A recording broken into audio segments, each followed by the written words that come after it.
mmoja amefariki akipokea matibabu katika hospitali ya rufaa ya Samburu. Mtu huyo ni miongoni mwa waliojeruhiwa katika uvamizi wa hivi punde uliotekelezwa na wezi wa mifugo katika vijiji vya Kek, Sapuki na Poro. Watu wanne wanaendelea kupokea matibabu katika hospitali ya rufaa ya Samburu. Boniface Baraza anaarifu zaidi. Siku mbili baada ya uvamizi wa Kilepoi, kata ya Kawap, eneo la Baragoi, Samburu Kaskazini, wezi wa mifugo wamevamia tena vijiji vya Kek, Sapuki na Poro na kuwajeruhi watu 5, mmoja akifariki akipokea matibabu katika hospitali ya rufaa ya Samburu. Nasikia wamenipiga risasi na saa hiyo bibi naye kujaribu kunifungulia, yeye tena akapigwa ya matiti ikatoka na pande ya mgongo.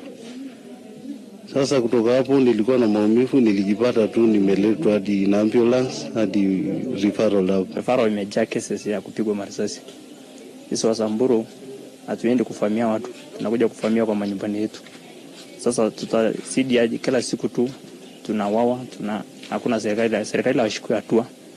So the best action the government will take is to disarm all these communities. Visa hivyo vikizidi kuibua hofu miongoni mwa wakazi, muungano wa wasomi kutoka jamii ya Turkana umekashifu vikali kuzorota kwa usalama kaunti ya Samburu, hasa uvamizi wa hivi majuzi eneo la Kawap, Baragoi. Waziri Murkomen, His Excellency the President, amwezi kutuacha namna hiyo.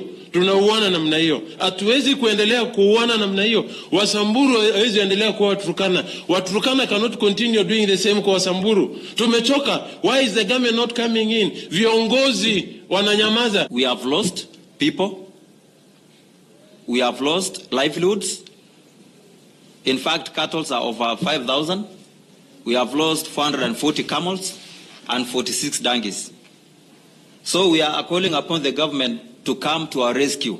Hayo yakijiri, wakuu wa usalama eneo la Bonde la Ufa wametoa onyo kwa majahili hao kuwa chuma chao kimotoni. Mimi nimekuja kuwapatia notice. Regesha silaha mara moja.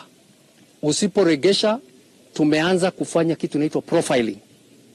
Na tuko na majina. We will come for you individually and if possible hata hiyo familia yako tutakuja kuwachukua. Wale ng'ombe wote ambao wameibiwa tumeambia maofficers wetu wafuate, wahakikisha ya kwamba mifugo yote imeibiwa imeregeshwa. Kufikia sasa watu 9 kwenye kaunti ya Samburu wameuawa katika kipindi cha majuma mawili.